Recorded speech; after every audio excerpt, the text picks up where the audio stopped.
Capital News tonight. Government unveils 2019-2020 budget.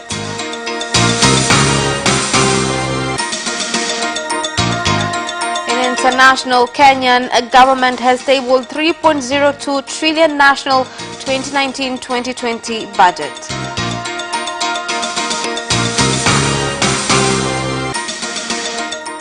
And in sports, Taifa Stars plays Egypt in a friendly game tonight.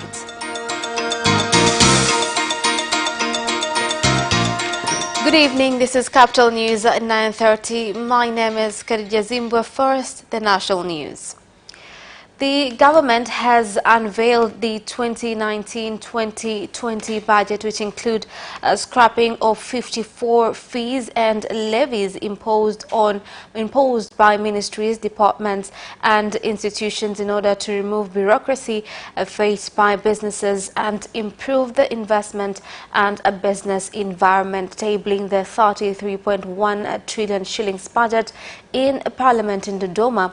The Minister of Finance and Planning, Dr. Philip Mpango, said among fees removed include on a standard certification charged by Tanzania Bureau of Standards and inspection of new food shops charged by Tanzania Food and Drugs Authority TFDA. Minister Mpango also said that as from July 1st this year, Tanzania Revenue Authority will not be allowed to close down businesses in order to pressurize payment of taxes. The government will implement the following policies. One is to improve business environment so as to attract investment. Business growth, small and medium, so as to expand tax and other revenue centers for the government. Secondly is to revise tax payable so as to encourage production and protect internal industries from external competition. Thirdly is to encourage and improve the culture of paying tax freely and the use of tehama in tax management. Fourthly is to strengthen taxation laws so as to address tax evasion, tax laws, as well as increase taxpayer knowledge. President Felix Tshisekedi of Democratic Republic of Congo has arrived in the country for a two-day official visit. Upon arrival, President Tshisekedi was received by his host, President Dr. John Magufuli, at Julius Nyerere International Airport, where he was given a 21-gun salute, after which he witnessed traditional dancers who were also present to welcome him.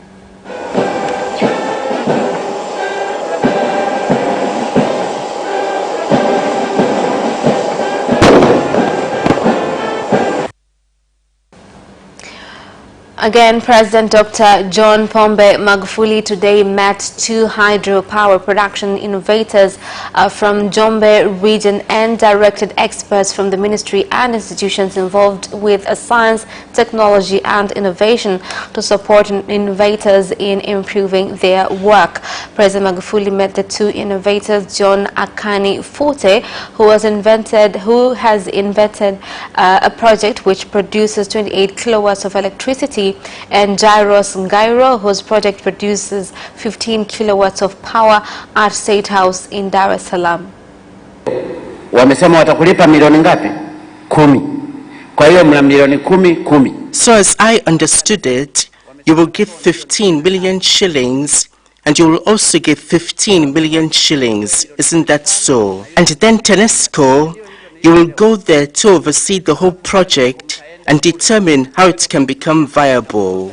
I do not need for you to carry out a 3-week study to achieve all of this. Just a 1-week study will be enough. I mean, can you not determine the velocity of the water flow? And the people over there will explain the problem to you, which is that the water supply is cut off during the dry season, and it is also cut off during the period of the seasonal rains. Therefore, go there and test the velocity of the water flow and also the distance of the water flow. Angalia na time, je flow ya maji yale yana flow kwa distance gani, kwa speed gani? The National Electoral Commission plans to start the first phase of updating the permanent National Voters Register in July this year. This was said by the chairman of National Electoral Commission, Judge Semistocles Kaijage, during a meeting with leaders of political parties in Dar es Salaam on updating of the Voters Register. Kwamba tume tuseme imetutendea haki. We're glad that the Commission has thought of us and invited political party stakeholders to come and take part in this exercise. We commend the Commission on this initiative. We ask that it goes further in other stages to follow so we can go smoothly in this exercise. Uboreshaji wa daftari la kudumu la wapiga kura. Improving the national voters registration is a positive move because as political stakeholders, we get to see the timetable so we can encourage the citizens to register and participate in the next general election. More than 800 livestock have been seized by the Defense and Security Committee after they were found grazing near a water source on Mzakwe on the outskirts of Dodoma City during an operation which was conducted in collaboration with soldiers from Ihumwa base. The District Commissioner of Dodoma, Patrobas Katambi, has said that the owners of the livestock were fined for allowing the animals to graze near a water source, which is a violation of the law. Wamekamatwa ng'ombe 617. 617 cattle has been confiscated, as well as 182 goats, 18 sheep and 7 donkeys. I ask you to heed instructions given. We do so taking into consideration the welfare of everyone. Now you find cattle trading over natural habitat, destroying it in the process. We've had a report from the Water Authority showing the level of toxin is on the rise caused by improper use of the area. I've accepted the decision made by the government through the district commissioner not to graze on water catchment area, and I will convince my fellow livestock keepers to do likewise. Water is a resource that affects every citizen. This is why we have provided some villages with wells to help address water shortages. The police force in Iringa region has arrested 5 people at Kingembasi village in Mufindi district following allegations of killing a 2-month-old baby after removing the skin of her face. Iringa Police Commander Juma Bwire said the baby, identified as Laurent Kitangwila, was killed on June 10th this year, and that among those arrested include the baby's parents and 2 soothsayers. Mtoto huyu akiwa amelala na wazazi wake.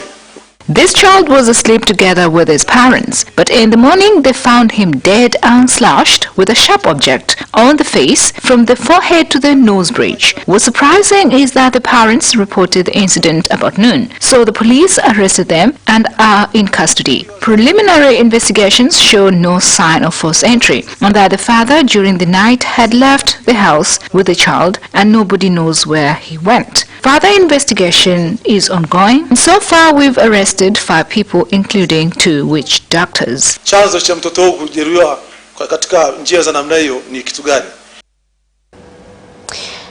Now, miners at a mine in Leshata Ward, Gairo District, Morogoro region have been directed to follow mining regulations in order to avoid mine disasters. The directive was given by the District Commissioner of Gairo, Cyril Mchembe, after closing down the mine, with the miners calling on the government to allow them to continue with their activities as it was their only means of generating income. I'd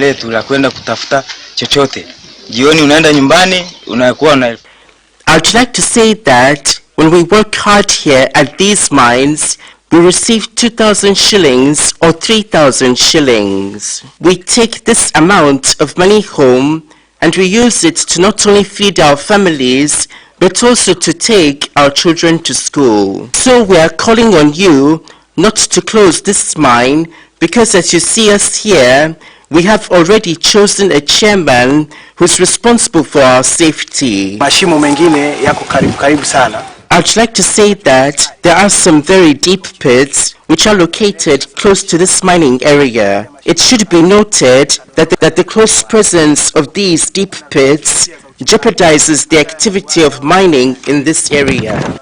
Wao walivyokuwa wameanza kuchimba hapa tangia wiki iliyopita walikuwa wanauzia huko Koseita.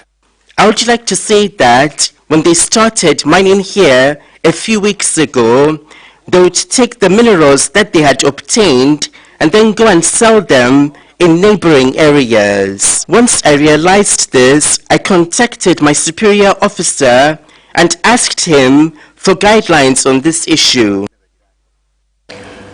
And residents who have been affected by the port construction project at Forodhani Ujiji area in Kigoma have expressed concern on delayed compensation payment. Their complaints come after construction activities of the port have started. The District Commissioner of Kigoma, Samson Anga, has assured the residents that they will be paid compensation once the final evaluation exercise is completed. Kama tutalipwa, naomba kuambia viongozi watusaidie. Kama tunafikiri tumepunjwa. Even though we feel that we've been shortchanged, we ask that we are compensated what was estimated. We have agreed to step aside and make way for development. But it's been 4 months, we just keep getting empty promises. We ask them to pay us what is rightfully belonging to us. We've suffered so much and this is enough. The district commissioner promised us that we would get compensated, but nothing so far.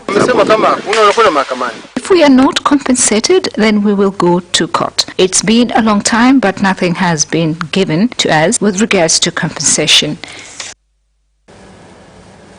And that is the end of national news. International news follows shortly.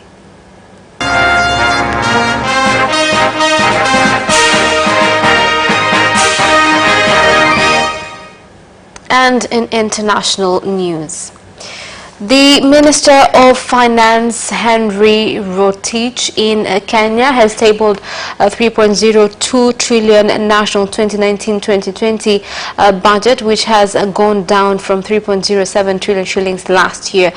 Finance Minister Rotich says that the budget aims to implement 4 focus agendas of President Uhuru Kenyatta, and in order to make up for the 600 shillings budget deficit, taxes charged on alcoholic beverages and cigarettes will increase by 15%.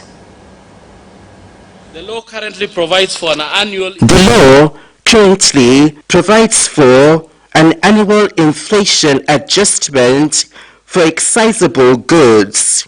Thus, I propose a 15% increase in alcohol and cigarettes. Betting has spread in our societies with negative impacts on our youths in the country. Therefore, as a means of reducing the impacts of these harmful effects, I propose to introduce an excise duty on betting activities at a 10% amount on the amount staked. The government of Burundi has said it will not accept aid which will undermine the country's independence, ethics, and the country's traditions. The statement was made by the president of Burundi, Pierre Nkurunziza, when opening an industrial fair in Bujumbura. Burundi is not ready to accept aids from any country if it to be found to have determinations of taking away our freedom, morals and traditions. Our government is aiming to build an industrial economy, and so in this regard, we are calling on the Minister of Industries to present an industrial policy to the ministers of the cabinet. We are aware that there are groups of youths who are looking for employment opportunities outside the country. But I am emphasizing that the government of Burundi is determined to create more jobs. And that is the end of international news. Business news follows shortly after the break. Watch Business Edition as we talk to business leaders and experts in sectors that are transforming Tanzania's economy. To be rich, I have to be a business person. It's not an easy road at all. People need to understand. You must quickly think, how cost effective are you going to be? Business acts as a way in which it can bridge that gap. Business Edition will keep you informed on latest developments in the financial sector, extractive industry, tourism, agriculture, energy, construction, and so much more. Meet entrepreneurs who create employment opportunities. Watch Business Edition on Friday at 8:15 p.m.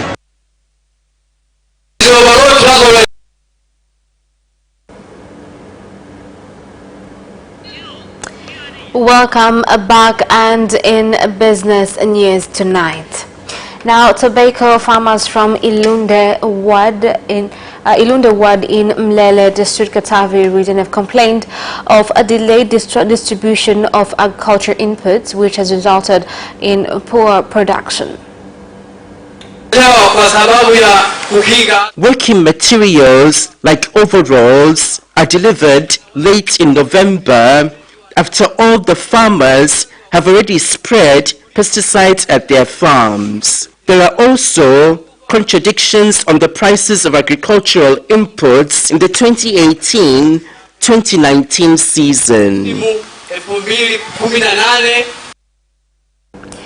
The ambassador of Netherlands in Tanzania has said that his country is committed to support Tanzania in creating market opportunities which will enable youth engage in agricultural activities and generate incomes. So what are the sectors that we are focusing on in Tanzania? Those are the sectors where we see potential for growth and where we can share our expertise. So far we have focused on horticulture. That's flowers, that's seeds, that's vegetables, potatoes, dairy, aquaculture, growing fish, agro-logistics, a very, very important sector in the economy, and poultry. And we have some representatives of the stakeholders here around the table who can tell about what we have done in those sectors. Traders at Kariako Market in Dar es Salaam have called on the government to provide a public education on approved packaging materials and banned plastic bags in order to avoid confusion amongst customers who purchase such goods at the market.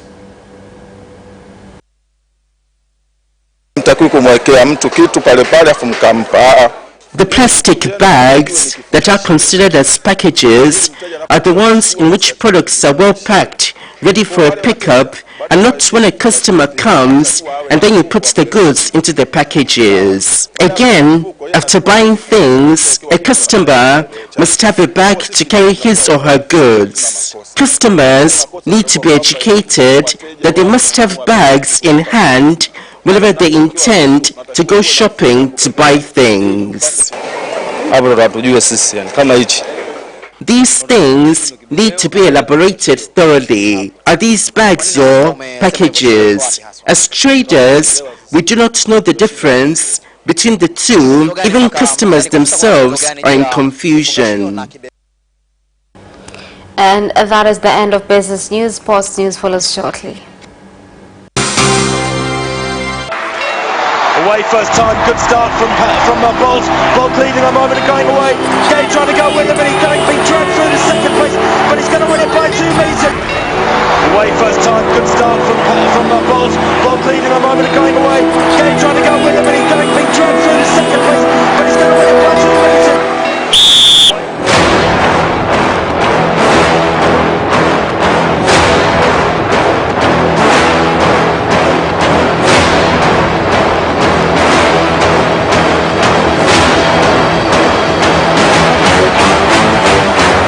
Opposition, Joaquinho, he did lose to Lynn.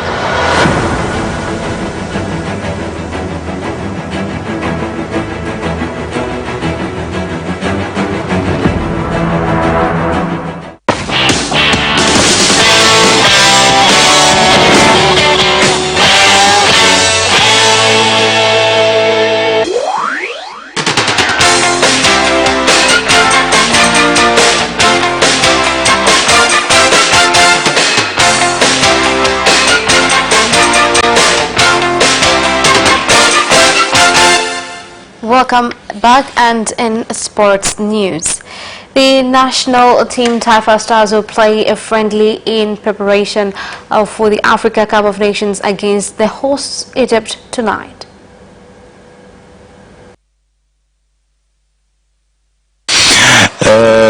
Of course it's a hard match, but both teams in friendly matches, especially first friendly match, both of them, any team, he will try to doing some changes. He tried to monitoring the team performance.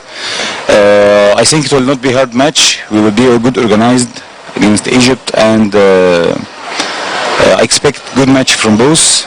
And not hard match. Perform good in this match.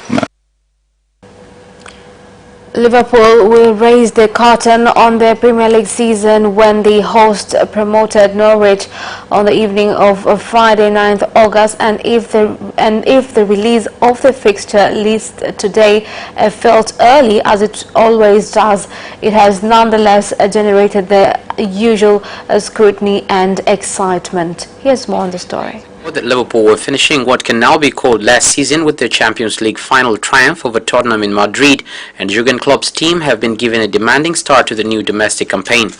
They will face each of their big six rivals in the opening 12 rounds of fixtures, but they may be cheered to learn that 5 of their 6 Champions League group phase ties will be followed by home league games. It is a detail that is often highlighted, and Spurs have fared rather less well in this area, with only 2 home matches after Champions League group ties. Liverpool finished the season against Arsenal, Chelsea and Newcastle. Slaven Bilic has been named as the new West Bromwich Albion head coach. The Croatian has signed a 2-year contract, and Albion hope that his appointment will excite their supporters and take the club on a path that leads them back to the Premier League. Here's more on the story. The Croatian has signed a 2-year contract, and Albion hope that his appointment will excite their supporters and take the club on a path that leads them back to the Premier League. Albion have been without a permanent manager ever since Darren Moore was sacked in March, and identifying a replacement has been a far from straightforward process. Jimmy Shan, the first-team coach, took over in a caretaker capacity and remained in that post until the end of the season, which finished with Albion losing against Aston Villa in the Championship playoff semi-final. Almost a month has passed since that defeat, and Albion have worked their way through a long list of contenders, including Danny Coley and Lincoln City manager Chris Hughton and Bruno Labbadia, the former Wolfsburg manager. And West Ham are close to completing a £24 million deal for Villarreal's Pablo Fornals. Here's more on the story. Mario Husilas, the West Ham director of football, knows Fornals from his time at Malaga and has moved quickly to sign the attacking midfielder. Negotiations have run smoothly, and while Fornals is yet to agree personal terms, it is hoped the transfer could be completed by the end of the week. The capture of Fornals, who has been capped twice by Spain, would be hugely satisfying for Manuel Pellegrini. West Ham's manager is determined to strengthen his midfield and believes the 23-year-old, one of the brightest talents in La Liga, will improve his side's creative prowess. Pellegrini is keen for West Ham to get their business done early this summer. And that sports item ends our news bulletin for tonight. My name is Khadija Zimbwe. Thank you for watching, and good night.